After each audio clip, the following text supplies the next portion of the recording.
Boy, just be yourself. If people don't like it if you're being yourself, fuck them.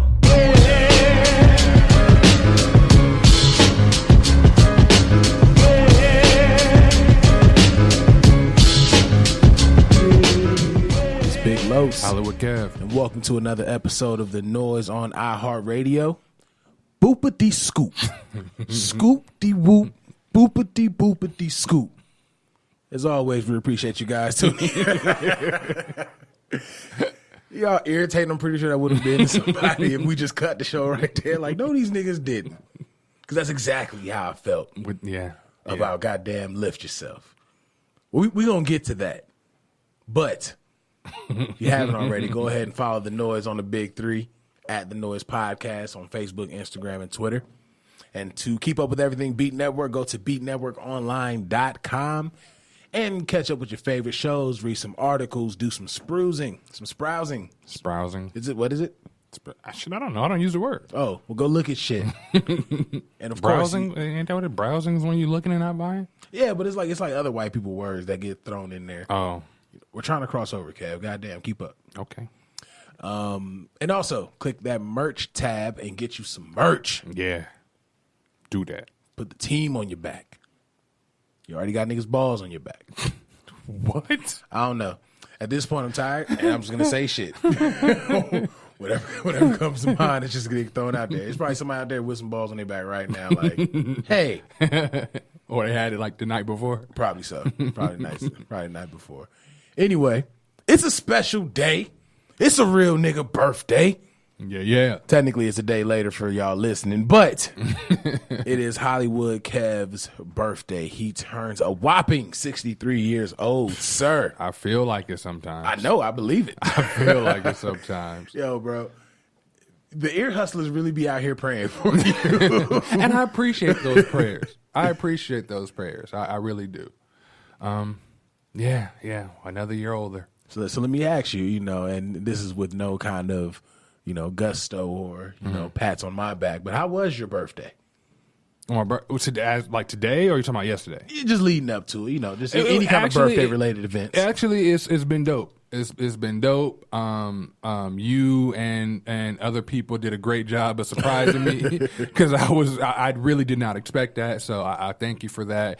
And then today has just been a real chill day. Cool. And I'm happy with that because we all know what happened last year. And yeah, I was just about to get to that. So I'm happy with a chill day. If y'all can go back and reference what we are speaking of, look for Diary of a Grimy Brown Giant. It is a picture of Kev locked up. He got locked up on his birthday. I'm not a criminal, guys. It was for a parking ticket. Or not a parking ticket, a traffic ticket.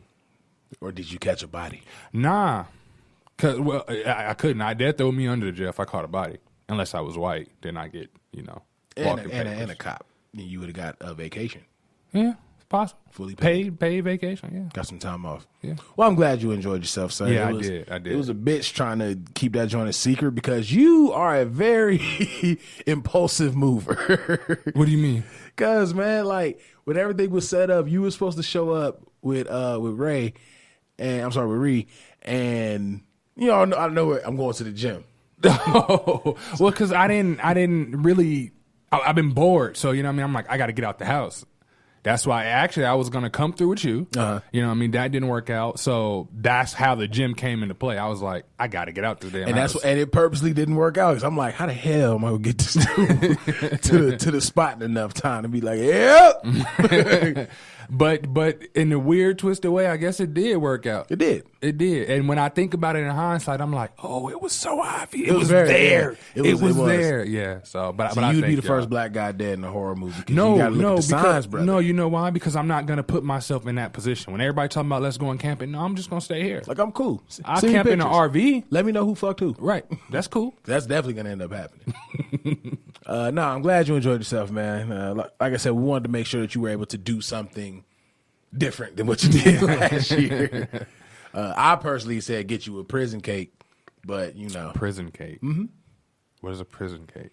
Like toothpaste and some random shaving cream, whatever we can thicken up to make it look like. I'm pretty sure that's how they handle birthdays in prison.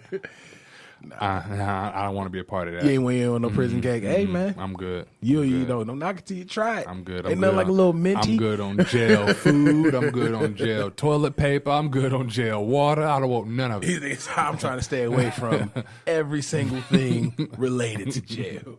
Let's get to the conversation, because I've been wanting to unpack this for an entire week. Let me really explain something to y'all too. I have been so caught up in this Kanye West situation. Mm-hmm.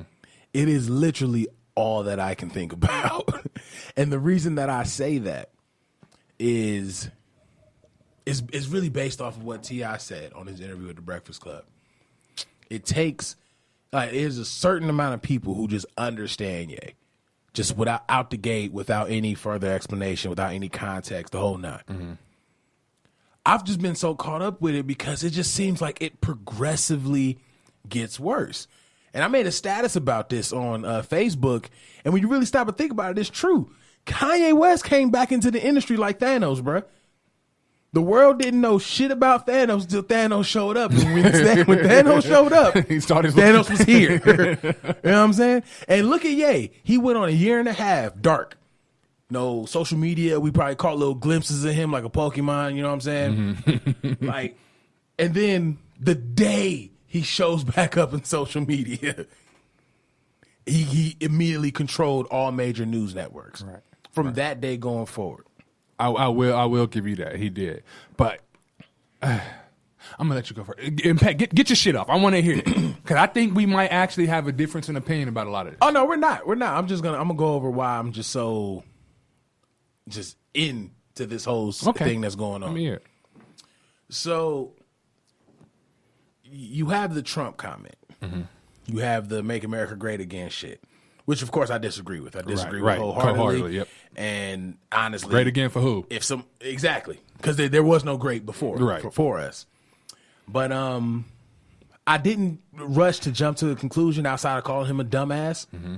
But I didn't rush to jump because Charlamagne kept saying, once you hear the interview, it's not gonna fix anything, but it's gonna provide context. So I didn't go into the interview hoping that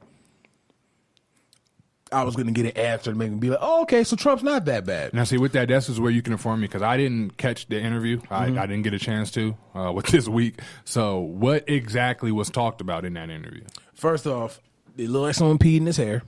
I'm sorry, what? Bro, his hair was this different kind of beach blonde. Oh, wow. At the time, at least. This is before the TMZ shit. Mm-hmm.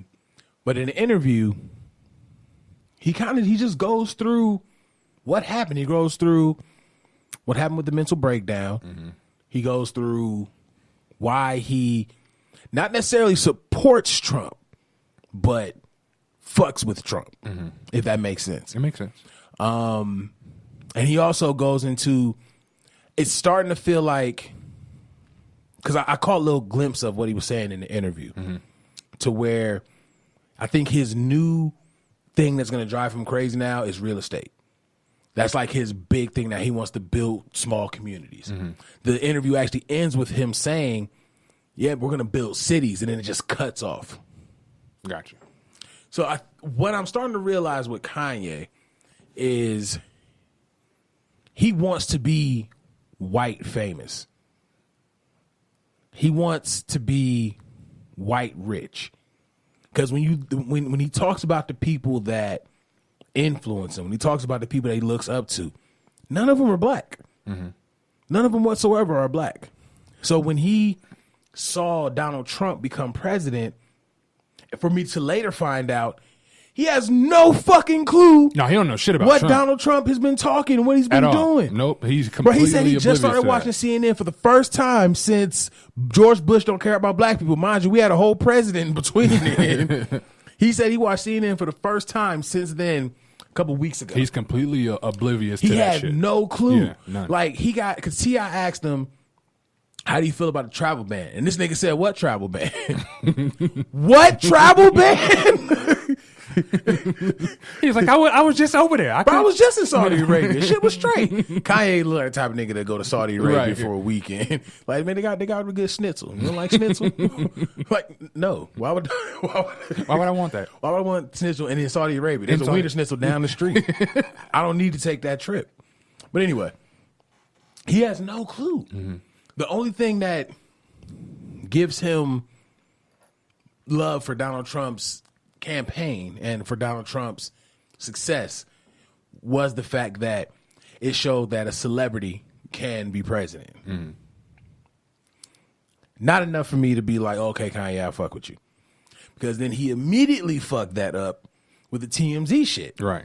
Now, I get what people are saying, the super duper Kanye heads. Mm-hmm. I get what they're saying, what Kanye meant to say. What do you think he meant to say? Well, he actually did end up doubling back and saying something on Twitter about it, but he meant to say the thought of slavery, mm-hmm. the mindset of just accepting that you're a slave is a choice. That's what he meant to say. Mm-hmm. But we've already had a year and some change of Donald Trump's meant to say. Right. We ain't cutting him no slack. I'm not cutting Ye no slack. Exactly. Y'all grown ass men. Y'all know that how to 400 years, communicate. and big up to Van Lathan, man. Like, he really put that nigga in his place. I agree with that. I look at it, and again, I've just been so just caught into it because I've come to the conclusion that he's definitely dealing with some mental illness, and we talked about it before. He's dealing with mental illness, but he's no danger to himself or others because Kanye loves Kanye too much to harm Kanye. Mm-hmm. And but I also look at the fact that trauma's a bitch. Trauma is a bitch. Yeah. And when you look at Kanye's, just timeline, it's just a theory. So don't shit on me like I'm trying to cape for Kanye. This is just a theory. You got always getting told that he won't go get into the industry. Mm-hmm. Like, and when you're an only child and you're getting told some shit you can't have, that shit fucks with you. Right. From what I've heard from other only children. I don't know how the fuck it's supposed to be said. You know what the fuck I mean.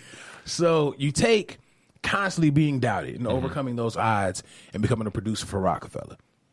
And then Rockefeller says, you're just gonna produce. Mm-hmm. You're not doing shit else, to the point where Kanye's kicking in the office door, jumping on the table and saying, I'm the savior of Chicago. Now, you have this look. No. I'm listening. I was about to say, did you watch the Letterman Jay-Z interview? No, I did not. The show on Netflix called And My Next Guest. Mm-hmm. I remember you telling me about that. I just hadn't got a chance. Jay was on it. Uh-huh. And he said that's like when Kanye was really trying to get them to understand, like, bro, I'm more than just beats. Mm-hmm. They said it was in a studio session one day. He just jumped on the table and was like, I am the savior of Chicago. And then Jay was like, oh, can you get off my table? But anyway, so you look at stuff like that. Finally gets his opportunity to spit. Mm-hmm. Finally gets his opportunity. Gets into a car accident that almost kills him. Mm-hmm. Comes out, finally puts the record out. Record fucking explodes. Loses his high school sweetheart. I don't know how far they went back. Simultaneously loses his mom. Mm-hmm. So now we're at 808s and heartbreak. Now he's in and out of toxic relationships. He's in and he's doing wild shit. Like, he's just wilding the fuck out. And Kanye, who needs love, who has said, I feed off of love, is now being shitted on. The president called him a jackass. That's nothing that's weird about that interview. He said he should have called me. Like, nigga, the president is not about to call you. He doesn't have to call you. And say, my bad, my nigga. That's Barack ain't doing that. Nah, it's not happening. It's not happening. You lucky Trump retweeted you. But now he's getting the opposite of what Kanye thrives on, which is love. Mm-hmm. So now he's thriving on hate. And that's where Yeezus comes from. He said it himself. Yeezus was nothing but a rebellion. Mm-hmm. He said from the music to the cover, it was nothing but a rebellion. Now he's transitioning into fashion. And like Charlamagne said, he was somewhere that he was tolerated and not celebrated. So now you're telling an only child, you're telling some dude who thrives off of love and, being gassed up, you're now telling him what he can and can't do. And it's constant built up trauma to where now he feels untouchable. He feels like no matter what somebody says I can't do, I'm going to do it. I'm going to do it 3 times better than what you thought. But with that trauma, you're just making the wildest fucking decisions.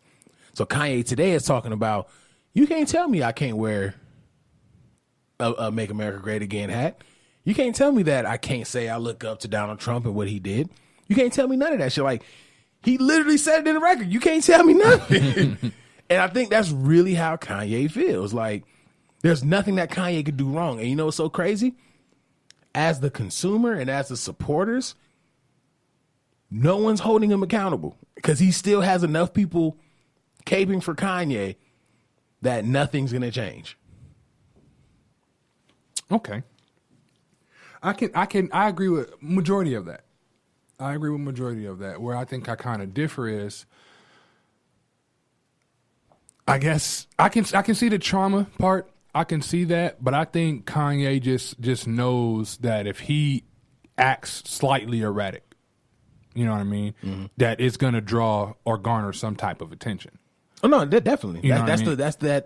That's the only child part of it. Right. You know what I'm saying? He's definitely an attention whore, but where I say the trauma kicks in is the extreme that he goes for the attention, the extreme that he goes to accomplish what people said he's not going to be able to accomplish. Now, let me ask you this: is it extreme across the board, or is it extreme just because he's doing it? Now, for instance, no, I think it's extreme across the board. But what's your example? I was going to say, like, we can talk about the Taylor Swift incident.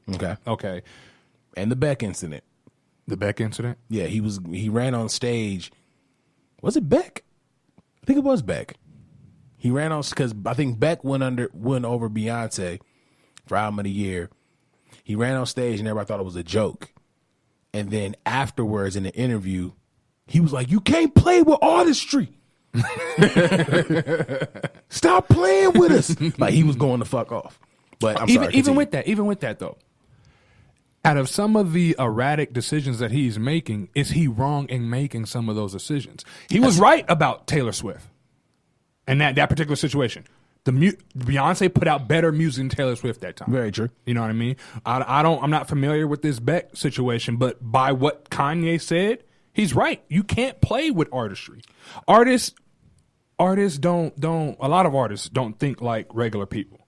Art is literally their for a lot of artists, it's their escape or it's their venture into other worlds. So when you start to tamper with something as delicate as his artistry, it can really have you jumping on top of a table saying you the savior of Chicago.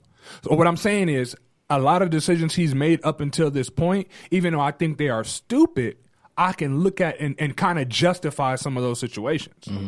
For instance, the Taylor Swift, I can justify that. No, and that I totally agree with. As far as him having that feeling about Taylor Swift, the reason I say it's crazy across the board, I'm going to jump to a successful white guy as an example. They still don't let Tom Cruise live down jumping on Oprah's couch. I think that one might be a farce parallel. And the only reason I say that is because it's Tom Cruise and they ain't been fucking with him since that Scientology shit. Okay. So no matter what you do with Tom Cruise, ain't nobody fucking with him. Okay, here's a new one. When Jay and Alicia Keys were performing Empire State of Mind and Lil Mama jumped on stage. They killed her for that. They did. They did. But again, look at the time period. Little Mama was getting killed for anything. There was a meme about the girl crying about some real shit. She was getting killed for anything during that time. True. But I do think that her jumping on stage at that time probably kicked that off. I do think that. But at the same time, she's getting killed. Because before she was just getting killed because people didn't find her attractive. Maybe so, but she was still getting killed. I don't even remember her getting killed for her music being how it is. It was just because she wasn't attractive. Probably so.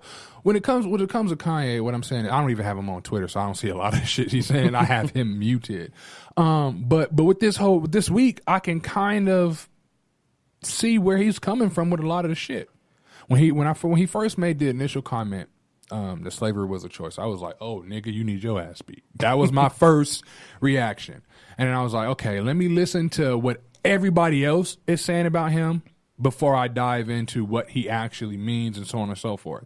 So I kind of worked backwards in a sense. And I like that process because it actually worked better for me. I understand what he meant, but Kanye, like you said, he has to be accountable. He has to be held accountable. Right. And hell, he needs people in his camp that's going to hold him accountable as well. But that's the thing. You know, I don't mean to cut you off. I just want to just, you know, put this piece in here real quick. Kanye has zero accountability. Right. I agree with that. Kanye thinks he can do no wrong. I agree with that. But into that same extension, because I know you had mentioned earlier, like with what he's accomplished, he probably feel untouchable. You know what I mean? Right. Is he wrong for feeling untouchable? No. And what's funny is that I want more black people to feel that way. I want more black creatives to be like, my shit is just as good, if not better, than my white counterparts. And I deserve just as much opportunity, if not more, than my white counterparts. Where I differ when it comes down to Kanye is he just refuses to think before he speaks. When you're watching the interview, that's probably the most, and this is the Charlamagne interview, not the TMZ interview.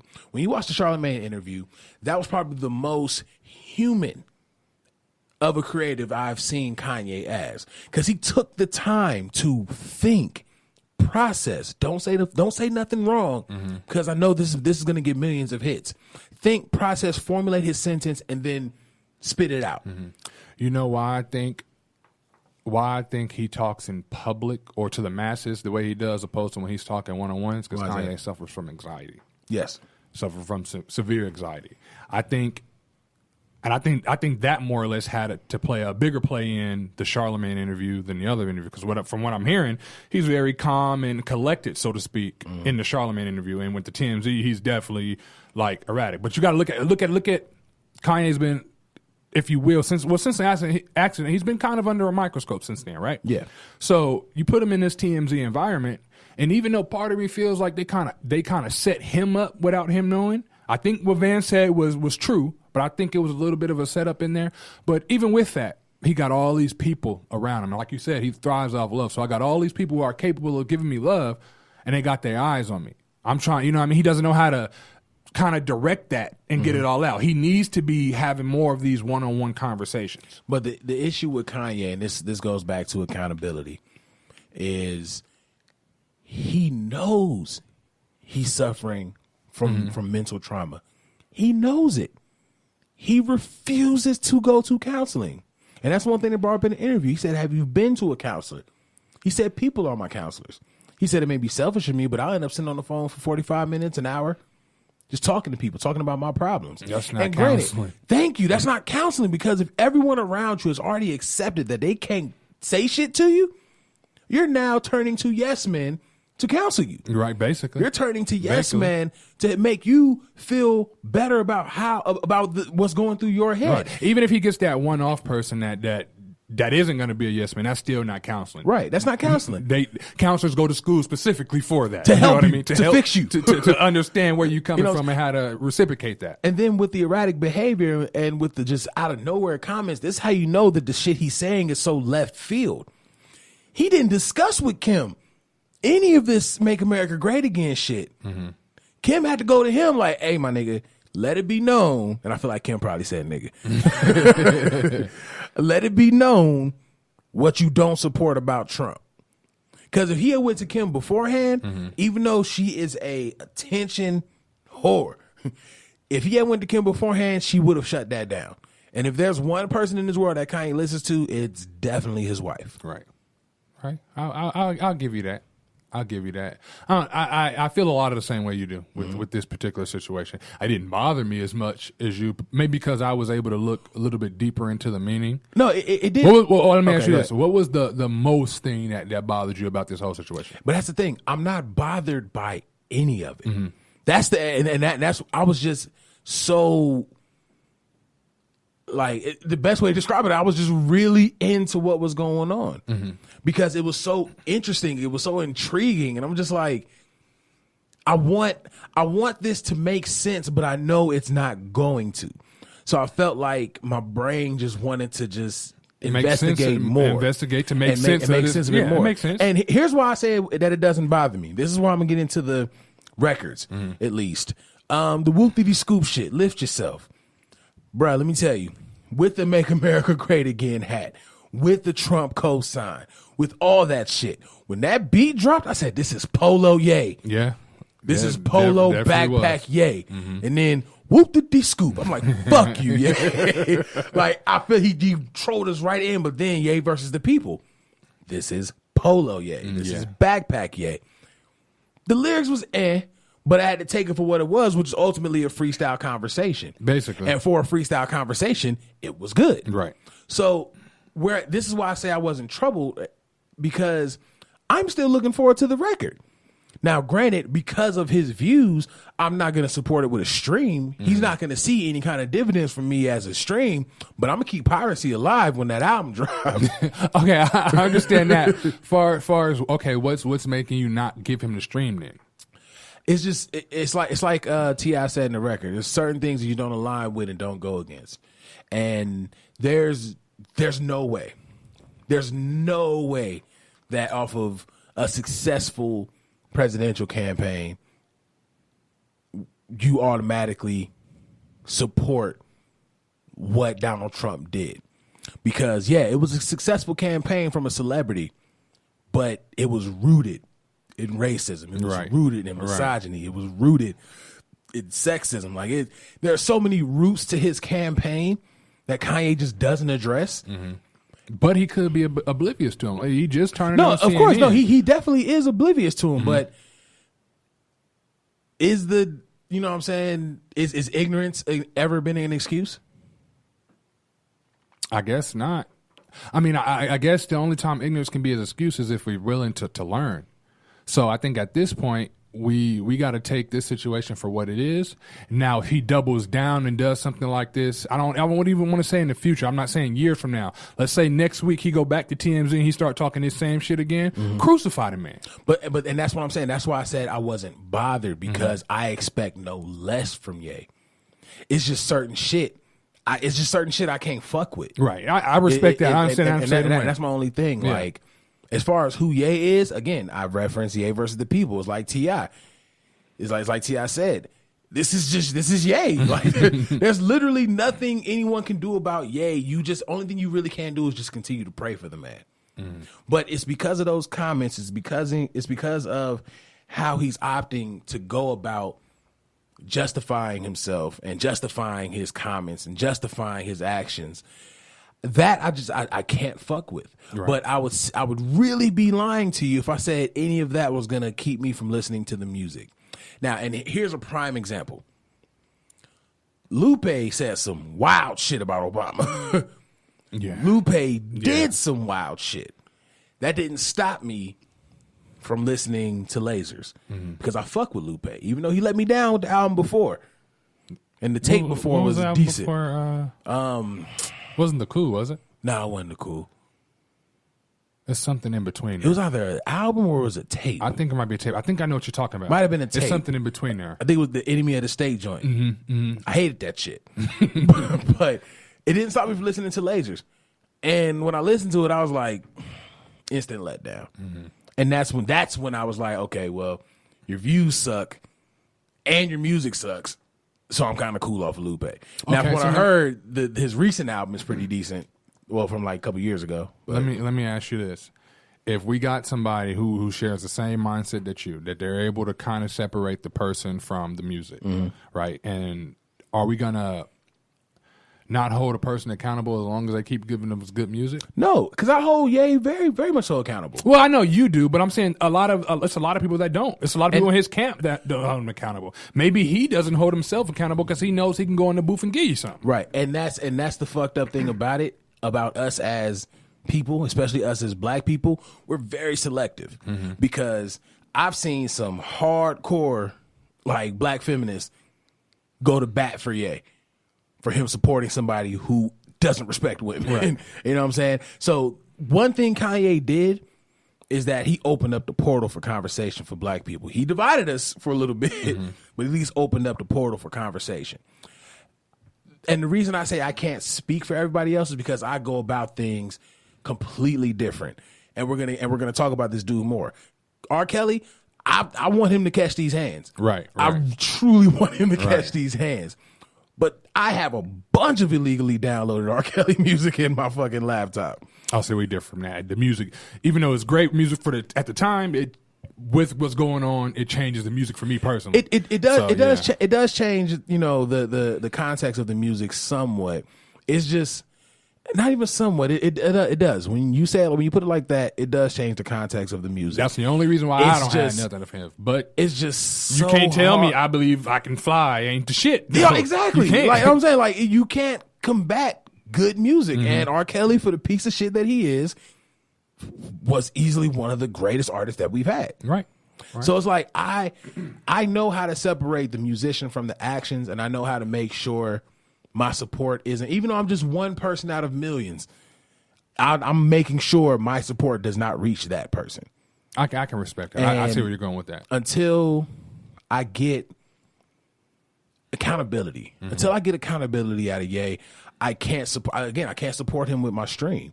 And it's big to me because that's one thing I preach all the fucking time on this show, and I preach to black people outside.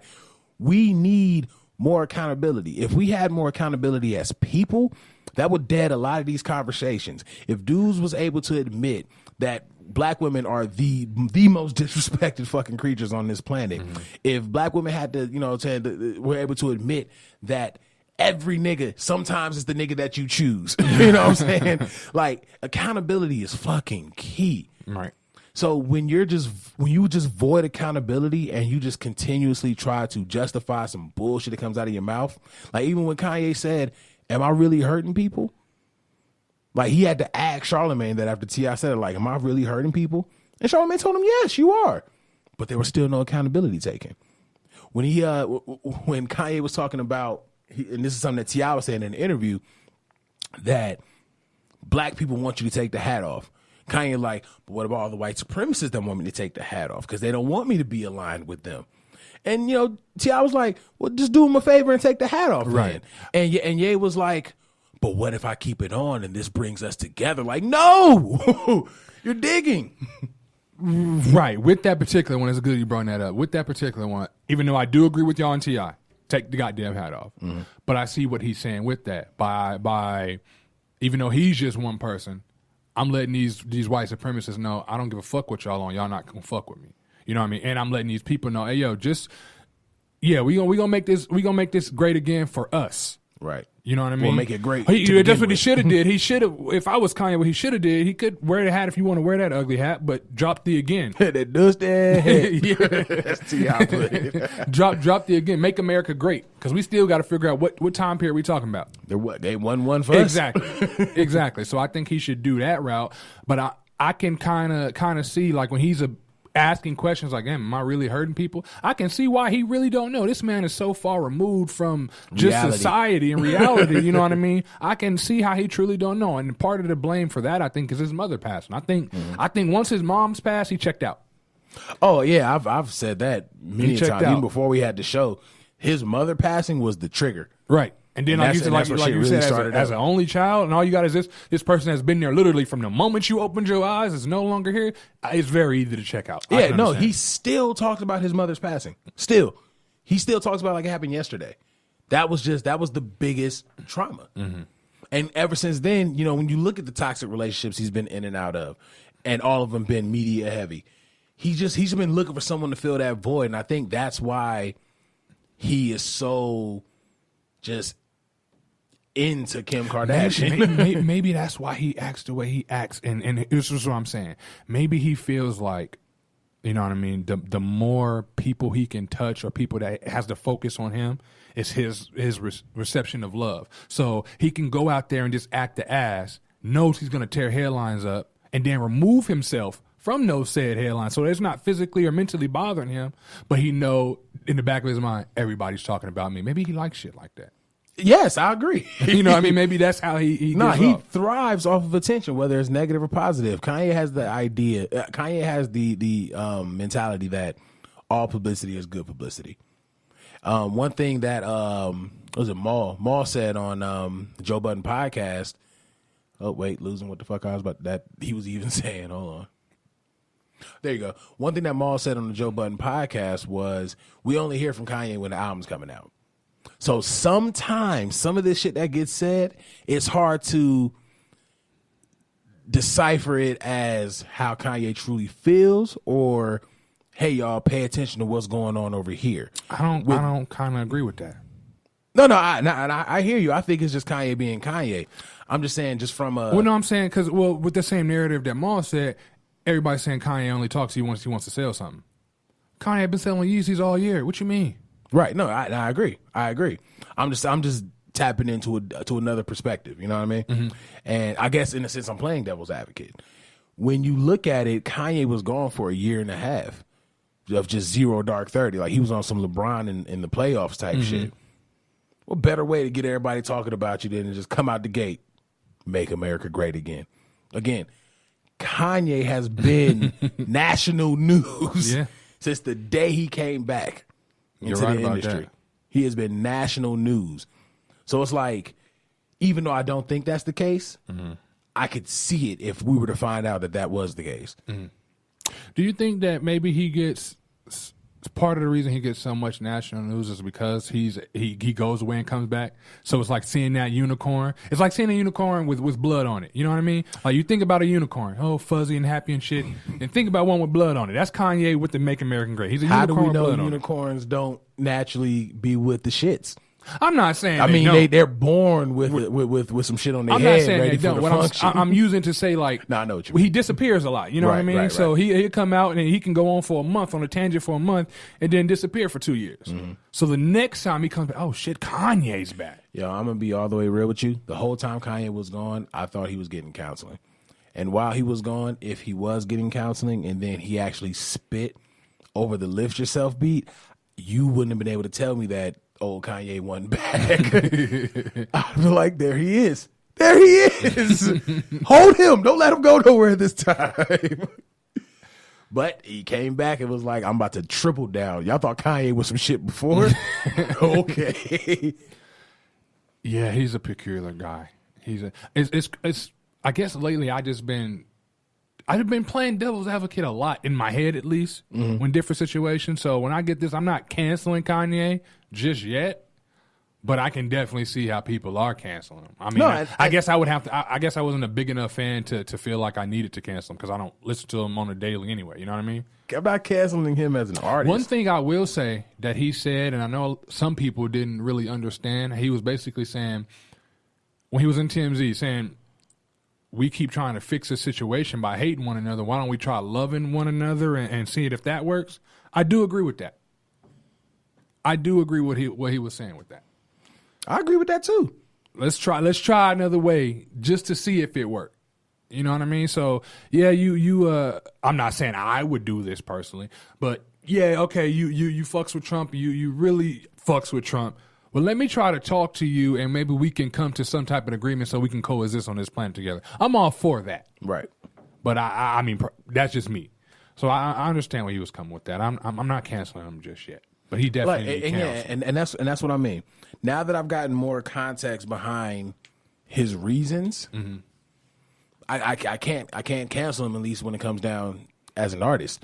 But as of where his mindset is today, I can't be aligned with that. I can't be aligned with that until either I get more context or he moves about it the way his brain is formulating. You know what? You're not even the one that needs to get more context. Kanye has to get more context to know what he wants to align himself with. Much so. Yes, sir. Then we can figure out what we want to do with his ass. If you fully aligning yourself with Trump, we throwing you away, bro.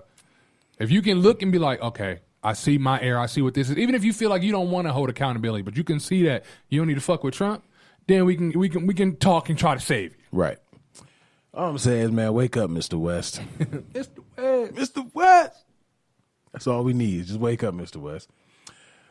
We got two other fucking things to talk about, but I think the other two will be fairly quick, or not, because this next guy, again, can catch these hands, like all of the hands. Yeah, I'm with you wholeheartedly on that one. So. And I'm very happy about this. I'm very, very happy about this because, and this is one of the biggest things, and I feel like such an ain't shit nigga because this is something I never thought about until somebody had to verbalize it. With black victims, black women victims, survivors rather, that shit just get brushed under the rug when they be going through shit. Yep. Like, it's just like it never had. And then it took me to be like, huh. If R. Kelly would have been caught on tape doing that to a white teen, he'd have been out of here long time ago. But we literally watched him fuck a black 14-year-old girl, and nothing happened. Nothing. He got platinum records following all of that shit. Sold out shows, and his own stage. Still was doing. Got chicks grabbing his dick in concert. Just okay. So just let me just get to why R. Kelly is one of the subjects for today's episode. So the hashtag MuteRKelly campaign has started, and we've been seeing some results. His I want to say it was Chicago, maybe in Chicago. One of his concerts got canceled. I don't think it was Chicago, but one of his concerts. Got canceled. Some of the other concerts, the ticket sales. Why do I want to say Dallas? Why do I want to say? Was it Dallas? I feel like I want to say Dallas. I don't know, man, but I heard his apology to whatever the city it was, and I'm just like, it disgusts me to hear him talk. You know what I'm saying? Like, it just gets on my fucking nerves. What do you say? I hate you because you black. But ultimately, hate the back and forth with his neck because they black. You know what I'm saying? Like, like, I really do not fucking like R. Kelly. Like, if we really were to be in the same street, he would have to catch these hands, man. Yeah. Because like, you take that, and then it's like, okay, well, I'm gonna stop fucking with kids, and now I'm about to start holding grown women hostage. Right. Like, he just levels up more and more as pieces of shit. But anyway, so the MuteRKelly campaign has been going strong, and we're actually seeing some results from it. The next step is that now that they got Cosby, let's get Kelly the fuck up out of here. Yeah, I've been saying that he's been having different people from his team just they out. No, because it's getting real. Yeah, because it's getting real, and they know he about to go down. My only thing with this is I have two things. First, with Kelly, I feel like he's going to take somebody down with him. Who else could it be? Oh, he's going to take a bunch of people. We're going to find out there are a lot more sick motherfuckers in the industry. I feel like he's going to be like, oh, I'm taking all y'all down with me.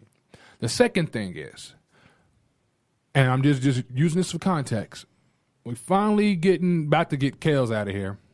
Bill Cosby halfway out. Why ain't Harvey Weinstein? We ain't heard about a court date. We ain't heard about shit. None of that. Well, because it's the other way around. When it's black victims, nothing happens to the to the assailant, and when it's a white assailant, what's going on, Mr. Weinstein? No, I've been asking these questions, and I really hate that we can't ask these questions because people act like we're supporting Cosby. Like, no, get him the fuck up out of here. Yeah. But we want to know, can we get some more people to fuck up out of here? Exactly. We're trying to make it a nice, friendly ride to the fucking jailhouse. Exactly. Put all the friends on one bus. I do. Again, I don't support Cosby. You can get him to fuck him out of here. But I will say that it is certain things within that particular case that seem a little fishy to me. No, and I agree. And me and Tavon, we had the conversation. Shout out to Tavon, man. You looked out for me last week. I appreciate that. Definitely. Big up to the family. But me and Tavon had the conversation before. I don't think it was 50 women. I don't even think it was 30 women. But I with the one woman that we got the deposition that he settled out of court, that's one woman too much. Yeah, I agree with that. I agree with that. Saying? The only thing that's problem with her deposition is it's funny. It's just funny to me how she can remember something that far ago while you were supposedly drugged. Well, true, but the deposition that I'm speaking of is one of the ones that he settled out of that happened very recent. Okay, I get what you're saying. Okay. It's the one where the judge asked him, "Did you give women Quaaludes against that their?" one. And he said yes, and then his lawyer stopped him from saying the other part. That was a deposition from like 2006. Okay, or like okay. It was after the times where drugging people against their knowledge was cool, right? You know what I mean? So it was around those times, and to me, that's one too many. Exactly. And I feel like if you have the confidence, not only as a celebrity, but the confidence just as a man, as a black man in today's society, to do some shit like that, you've done it before. Oh, would you say that's confidence or lack of confidence? Because if you had confidence in yourself, you wouldn't need to resort to that, right? It's lack of confidence for sure to resort to that. But confidence as far as this has had worked before. I get what you're saying. Like, you don't just randomly wake up. I'm gonna just try this out one day. My Quaaludes, right? Because that's a big risk to take. Just to be trying. Huge risk. You gotta. You run the risk of a possible overdose. You run the risk of the shit not working. Right. You know what I'm saying? So it's like it's a lot of risk. But there was a lot of confidence You know, were you saying you was out here slipping other people quaaludes against their will without their knowledge? So with Cosby, the one that I am very confident about is one too many. Yeah, I agree with that. Get Cosby up out of here. Get his blind ass up out of here. Crazy is I don't think he's gonna do any jail time. He is. I don't think he's gonna do no jail time. But he's going to sit in gaudy levels of comfort. I truly don't think he is. And I think what they're going to do is once he found guilty of this, I think they're going to use either some form of statute of limitation or so much time has went by his age. I don't think he's going to do any jail time. He's still inside the statute of limitations because I think, and correct me if I'm wrong here, hustlers, but this case is from 2006. I think the statute of limitations is like 20 years. I'm not sure. I'm not sure. I don't look to go out and do this with women, right? So I wouldn't know. What did I fuck up at 9 years old that may come back and bite me? But no. But getting back to R. Kelly, with him, what really made me like sick was, did you see the Sex, Lies, and Videotapes? I'm sorry, the who? It's a documentary about R. Kelly called Sex, Lies, and Videotapes. I did not even know they had a documentary about R. Kelly. I'm telling you and every ear hustlers within the sound of my voice, go on YouTube and watch Sex, Lies, and Videotapes. It's a BBC documentary. Oh, I fuck with BBC. I fuck with BBC the long way. Whoa, I just realized. Pause. Yeah. Big pause. Big pause. I fuck with the British Broadcasting channel. Yes. I fuck with that the long way. Yes. We had this rolled off the tongue. Right. Anyway, it's funny because I seen the worry in your eyes. You was like, "Whoa, wait," because I can see somebody like, "Do you?" Gay. But anyway, so it's a documentary on BBC, and bruh, I've never hated someone more than I hate R. Kelly. Like, is this like a first-hand account type thing or what? First-hand accounts. First of all, he tried to get both of his brothers to take the rap for the sex tape. and the oldest brother talked about it, but the youngest brother was like, we ain't speaking on it. He's like, I guess we're not speaking on it. One of his right hand men was bullshitting the whole interview. And then what the interviewer did was kind of sneaky, but I understand why he did it because we got to get him the fuck up out of here. When dude thought the shit wasn't recording, the interviewer asked him, so was there an R. Kelly Aaliyah wedding? He said, yeah. He said, were you there? He said, yeah. Wow. So we got word R. Kelly, even though we knew, but we got firsthand word that R. Kelly and Aaliyah was married and she was 14. Right. You know what I'm saying? That's fucking crazy. So you have that. Then you have one of the girls that was his producer from TP2.com. One of my fucking favorite albums from this sick motherfucker. Yeah. One of the producers was from TP2.com. You want to know how "Feeling on Your Booty" was wrote? I don't know if I want to know, but go ahead. He wrote "Feeling on Your Booty" by having a chick come into the studio, stand there butt ass naked, and he felt on her booty. What type of shit is that? That's how he wrote. Because if you think about like the studio, it's nothing but niggas in there. Not with R. Kelly. That's crazy. Not with R. Kelly. His homeboy, I can't remember who he is, the one that said that he was at the wedding. He said they used to get into long drawn out arguments when he would send a 16-year-old away. And then there was somebody who wait, what? When these little young ones would show up and they're like, oh, I'm 18, they see the ID and he sees 16, 15, y'all gotta get the fuck up out of here. R. Kelly would come at him like he with R. Kelly face and say, you a bitch.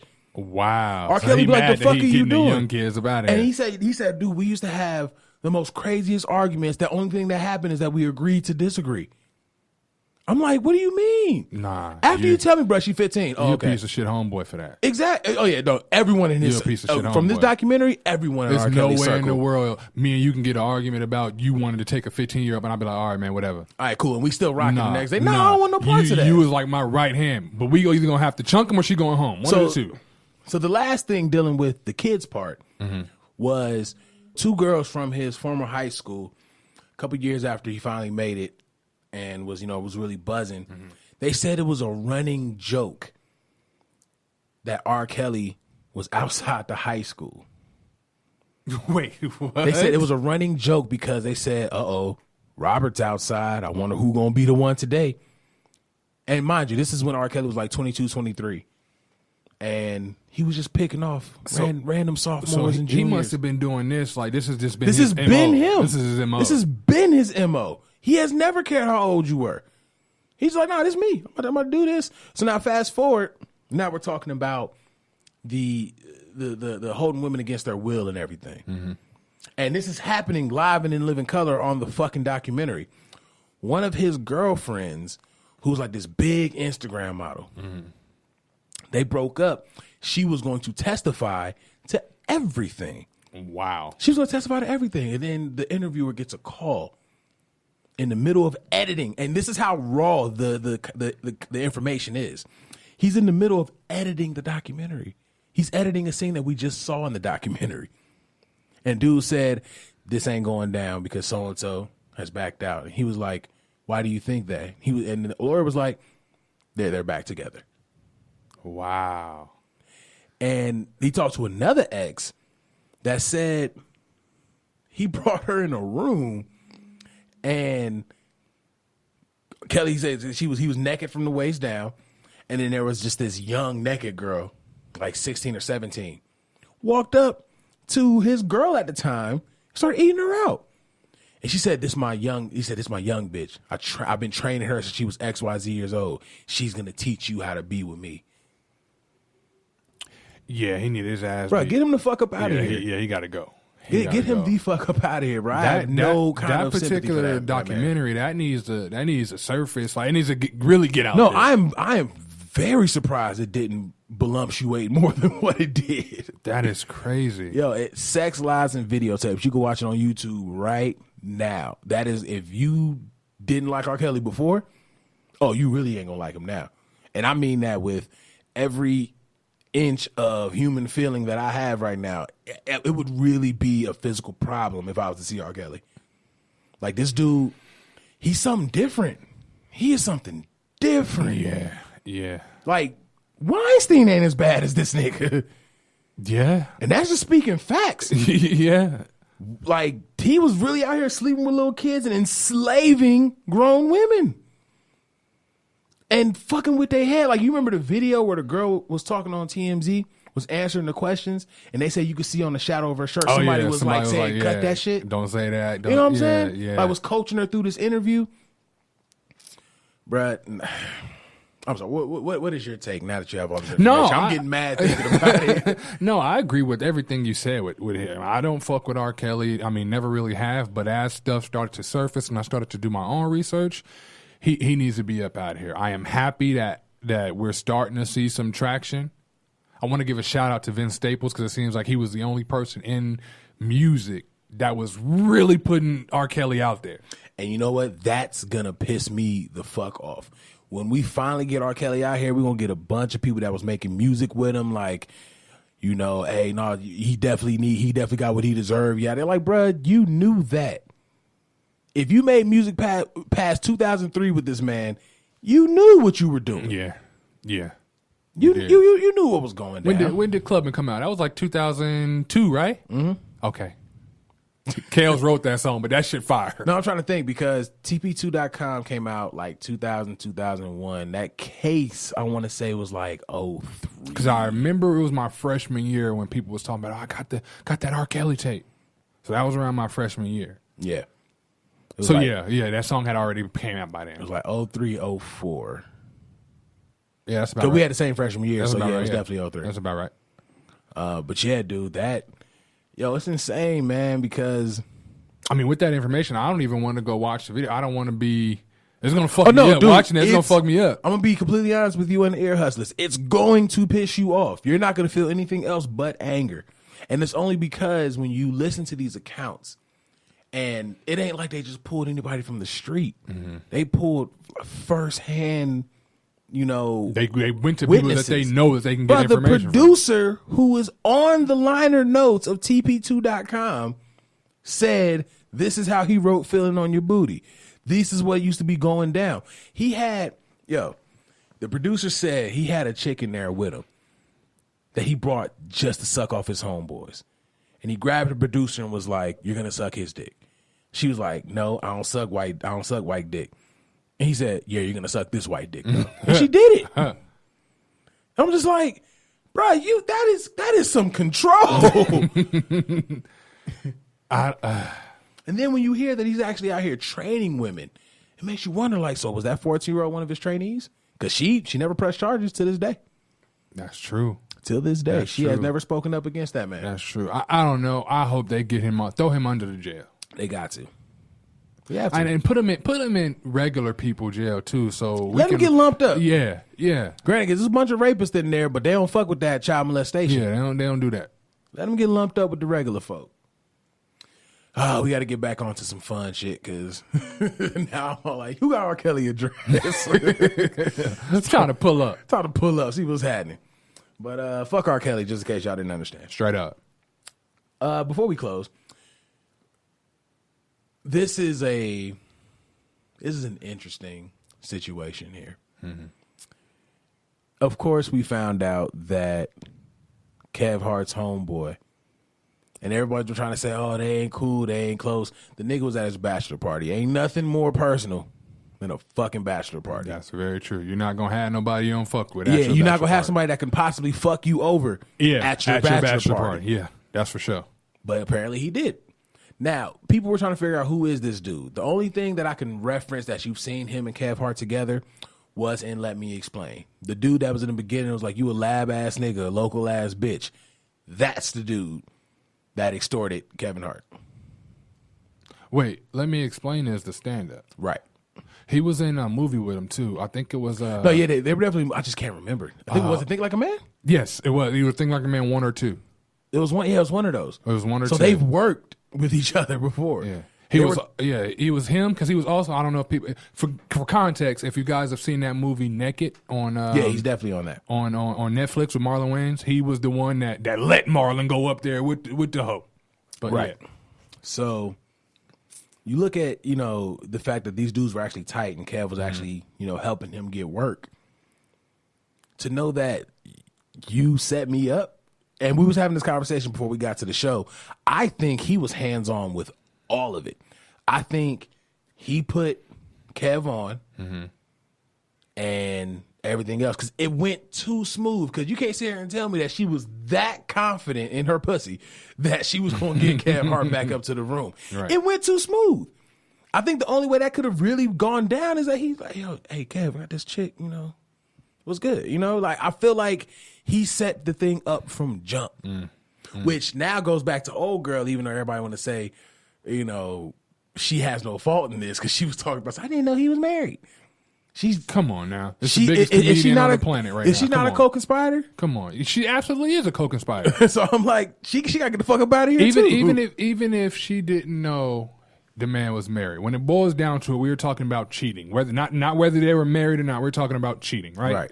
Even if you didn't know he was married, you knew he probably had a girl. So you knew you shouldn't have been fucking. But there's no way to not know. Exactly. That's what I'm saying. I'm saying if I was to break it down to the simplest form, even though I know you had to know, even if I was to give you the benefit of the doubt, you know something was up with that. You knew something was happening. Come on. But I forgot dude's name, but he set him up and he was extorting him for 1.7 mil. And when he didn't get that, he dropped the tape. Now, here's what's interesting to me. When you're in that position and somebody's putting you on, how I think about the shit that I do for people and the shit people have done for me. How do you become that selfish that I'm going to potentially ruin your life unless you give me 1.7 mil? Right. That's the part that I don't understand. I don't understand that, and I don't understand if somebody's putting you on. You trying to extort him for 1.7 mil, bruh. Let the shit work how it's Let it working. bubble. Let it bubble. You're gonna dwarf that 1.7. Real shit. He was working more than the Paper Cup Boys.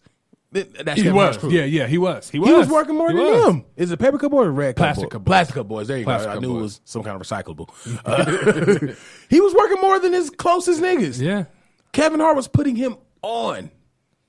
And like that makes me think was he just him and the girl, you know what I mean, got something going on. He was like, yo, you smash K Hart, you know, we probably get caked up. We're gonna find. No, that's exactly what I think happened. We're gonna find out down the line how deep this goes. Now that we have a face to the extortion, because the only way you can, the only possible narrative he could possibly pitch to keep her out of trouble is she was like, "Hey, I got this video," and he was like, "Let me get that." Right. That don't make sense. It doesn't. How do you place? It doesn't. How do you place the video in his hands? Right, and then not only that, why would she give you the video? Why not? Out She of all just people, extort why him? didn't she just extort? Exactly. Yeah, Why yeah. didn't she just extort him from jump? But because he knew Kev Hart and had a private way to get to him, and make sure you know he can get that bread up off. What's messed up about that is, yes, okay, the man cheated. He did what he did, but he was accountable for his shit. He's been accountable since then. What's messed up about this is this is like reopening a whole bunch of new wounds. Yeah. You know what I mean? I'm pretty sure him and his wife probably still ain't on good terms as they were before, but they were working there. Didn't have to see all this shit bubbling up. The money says well, yeah, that. the money says something, but I'm going to give him the benefit of the doubt. It ain't as good as they was before it all happened. You know what I mean? So for him to trying to get that back, and then for this to come out, like it's like ripping off a Band-Aid. Yeah. I that's where I feel bad for him, man. Like, if you was gonna put this bad past you, the rest of the media shouldn't have been in your business anyway. But y'all put it past you. There's no reason I can't. But I'm pretty sure when he see dude, he gonna have some shit to say. Well, nah, because dude's in jail. Oh, they already Oh, got him in yeah. jail? Oh, I didn't know Long that. time. Long time. Yeah. I'm just waiting on more facts to come out because I really need to know How? you know, Yeah. And you know me, I'm never tied up in adultery scandals. Right. I don't be giving a fuck about Right. them. I don't care you fuck. You know what I'm saying? I don't care. But because this is so much deeper than that now, I have to know how far back does this go. Right. I'm like you with that. I don't care who you messing with, but I want to know how far back that goes. And then for me personally, just an insight on me, I'm the oldest in my family. My dad wasn't around, so I never really had like those men guidances, you know what I mean? So not saying that I'm taking it from Kevin Hart or his homeboy, but I can look at those situations and see what I can learn out of those situations, apply to my own shit. So that's why I pay attention to a lot of stuff like that. Like, it's crazy because the first thing I thought about was Judas. Damn. I was like, yo, that's such a Judas thing to do. It is. But then when you It really is. look at it, and again, people are trying to gas it up like they were friends, but they weren't really friends. But when you look at it, what have you seen the Plastic Cup Boys in outside of some specific Plastic Cup Boy shit? You haven't. We've seen this dude in two major motion pictures and a Netflix movie, all from the Kevin Hart put on. They have to be closer than what they're giving them credit for. Because I have to think that Kevin Hart's not just putting any random motherfucker on. Yeah, he ain't putting his name behind cats just for them to, you know, suck. Ultimately, Right. 'Cause you're Kevin Hart. You're the funniest man in the world right now. You can't put out somebody that's not somewhere you're supposed to be in your circle. Right, You're not exactly. gonna put them on if they're garbage. So when you look at dude, And you're not gonna put him on if you ain't gonna put him on if you just met him yesterday. Exactly. You know what I mean? You're gonna have some time invested in that relationship. and again, bro, you're not at my bachelor party Exactly. if you're not somebody I can completely trust. Exactly.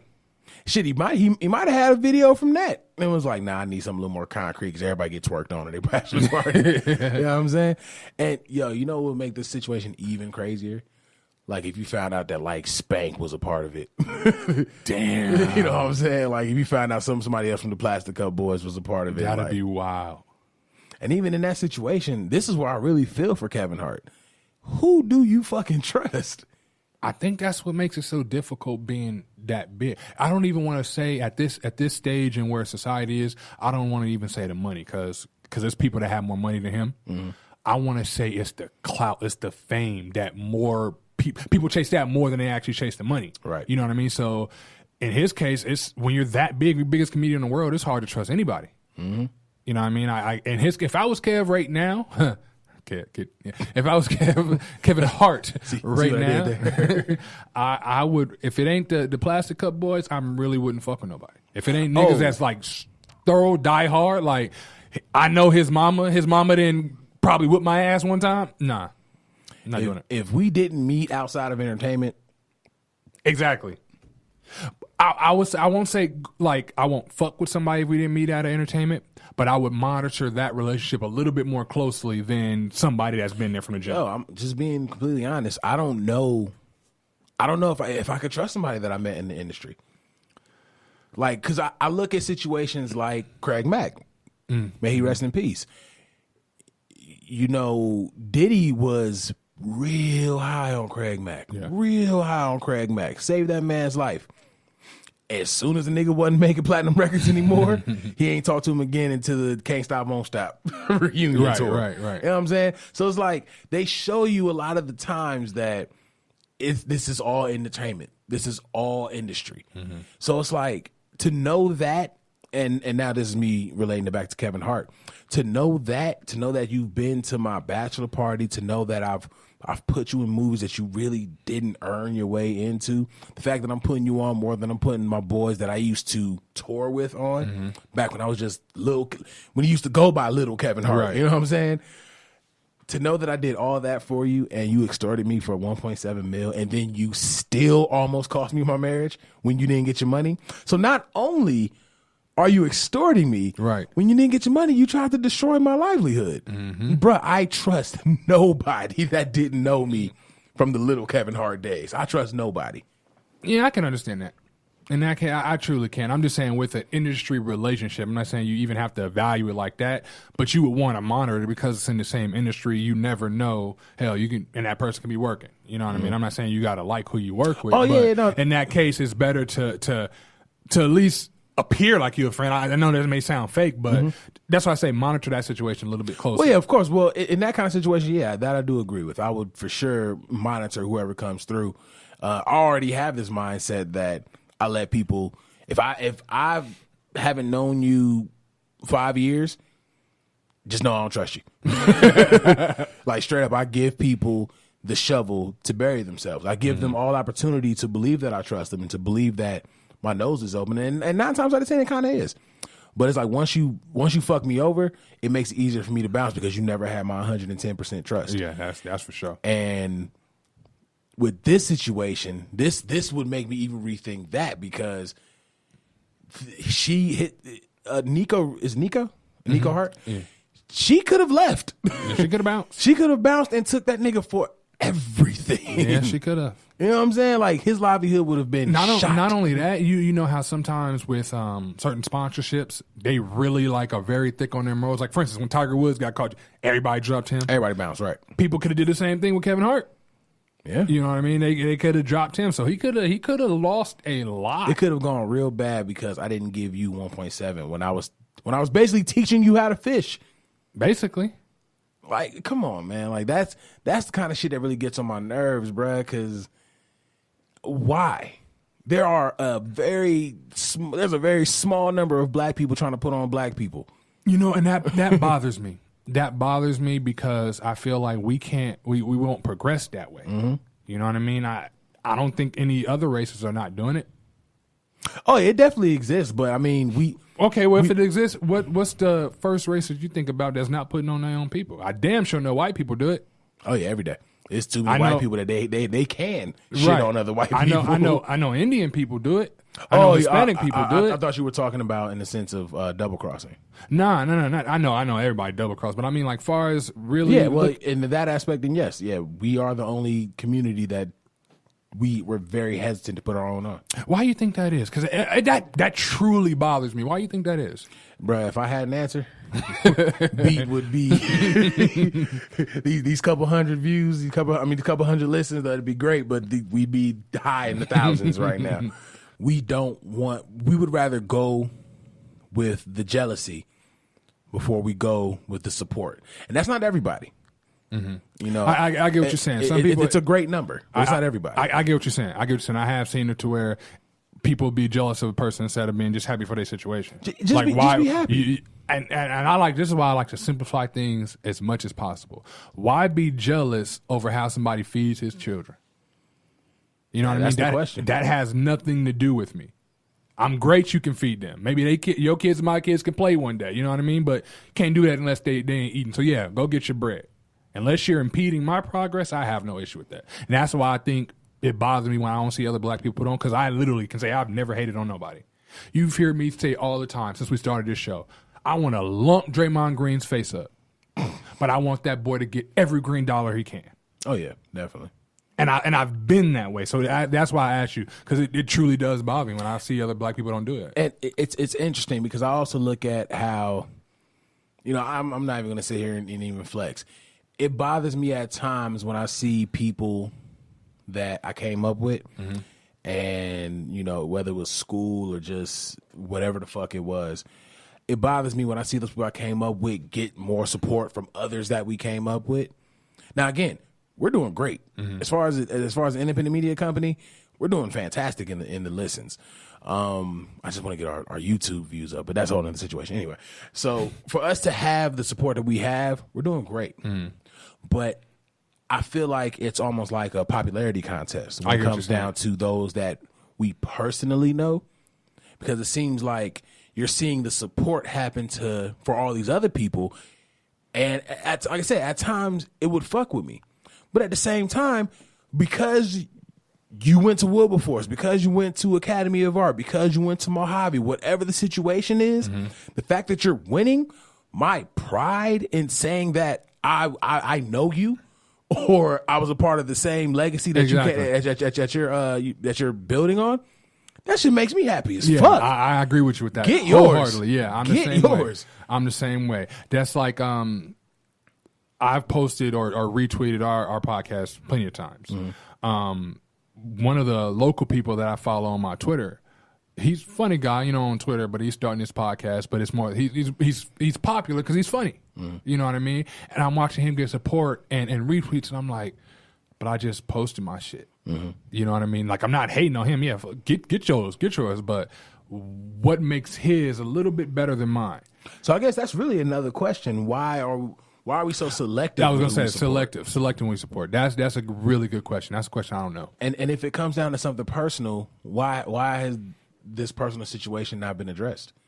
And really, this is kind of relates back to Kevin Hart. What happened in you and Kevin Hart's relationship that extorting him for $1.7 million felt like your best option? Felt like you're just top way to go. That was 1.7. Yep, that sounds about right. This bread. I know exactly how to get this bread. Like, you look at Kanye's cousin extorting him for the money he extorted him for. I think he only wanted like $500K. He didn't want nothing crazy like that. But Kanye said, me and this cousin fell off years ago. So it makes sense. Right. That makes sense. But people that you don't know you fell off with are showing you that y'all ain't on the same accord, y'all ain't on the same boat. Why haven't these things been addressed? Because we're not going to beg for anybody's support.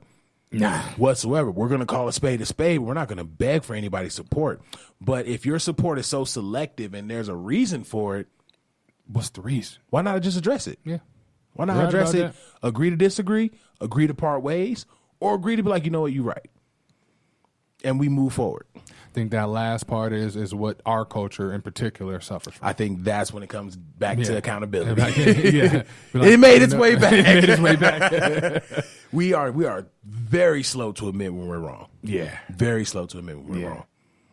Yeah, I think in black people, our pride is one of the greatest things, but also one of the worst traits that we have as people. Oh, yeah.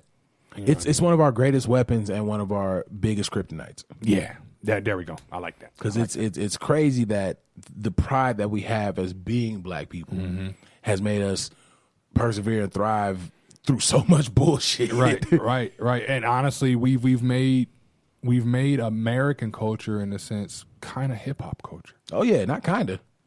It is. Well, I the reason I say kind of is because when we get down to it, we are still the minority. That's why I say no. kinda. You're absolutely right. We are still the minority, but who's making Gucci cool? Who's making Louis Vuitton You're cool? right. We got to think about it. Before that, it was FUBU. You're right. It was a Nietzsche. You know what I'm saying? You are right.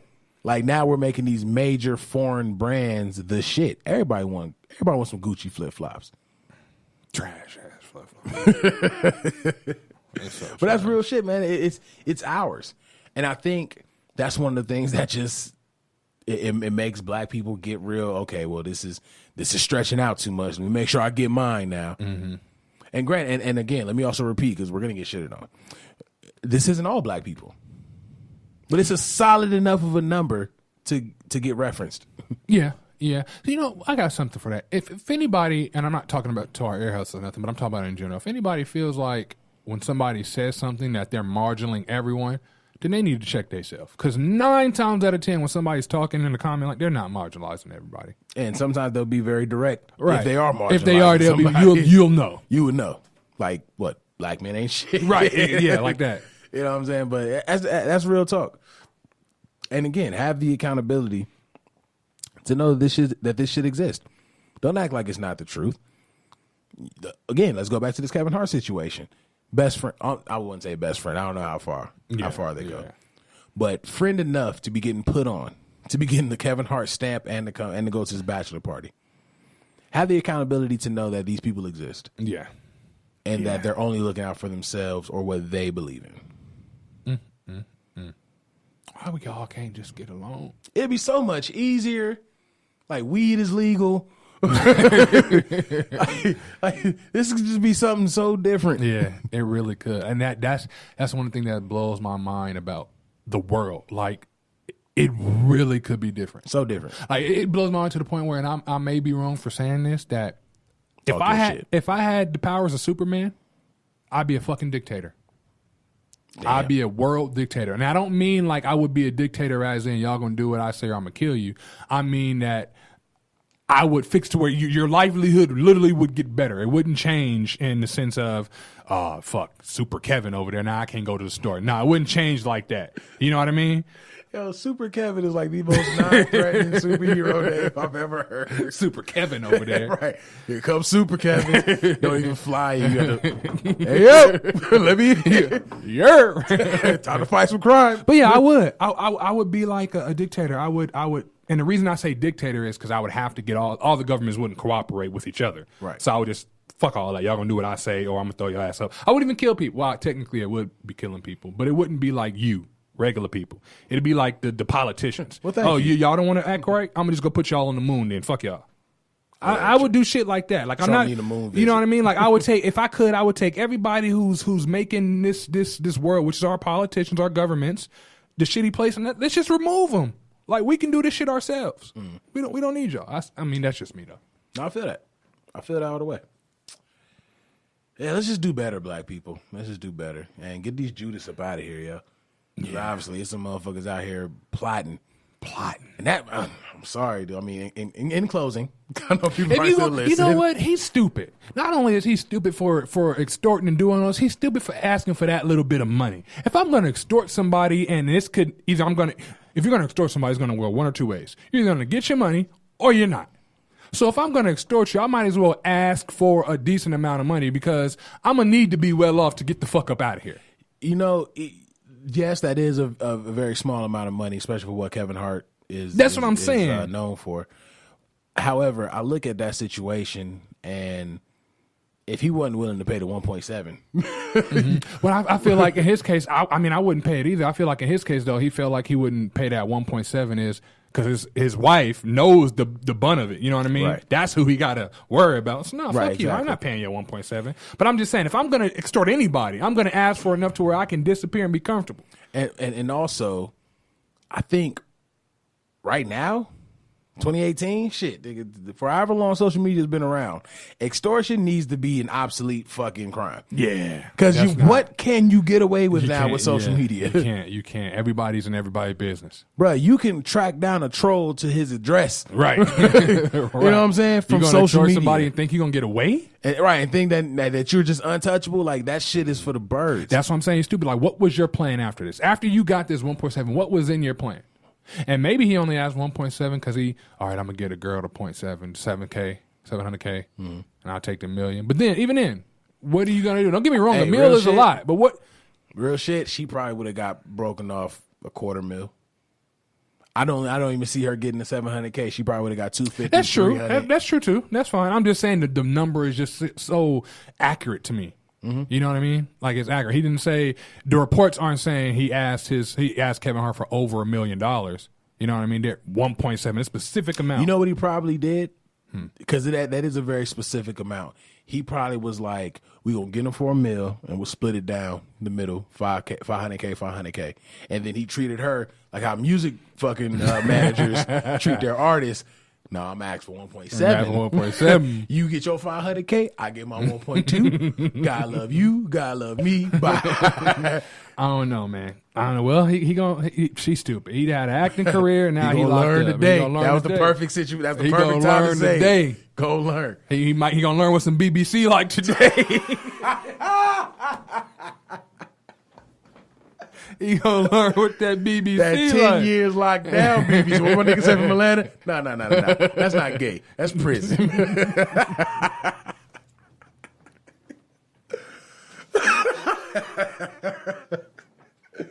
Shit. Man, what they say? You say one. It's funny because Kevin Hart movie. One of my favorite Kevin Hart movies is Get Hard. Will Ferrell. He like, you gonna be having a lot of this.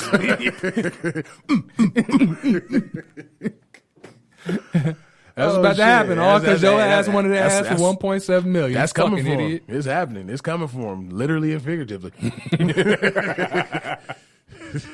Anyway, Kev, let the people know where they can find you, bro. On Twitter, it's _ Hollywood Kev. On Instagram, it's Hollywood Kev _ Yeah. At Big Los IG on IG. Of course, you can follow, whatever on Facebook. Don't forget to follow The Noize on the big three, Facebook, Instagram, and Twitter at The Noize Podcast. And go to BeatNetworkOnline.com for all things Beat Network. Shout out to the family. Yep. As always, we appreciate you guys tuning in. As always, we appreciate your support. And as always, it's Big Los. Hollywood Kev. It's The Noize.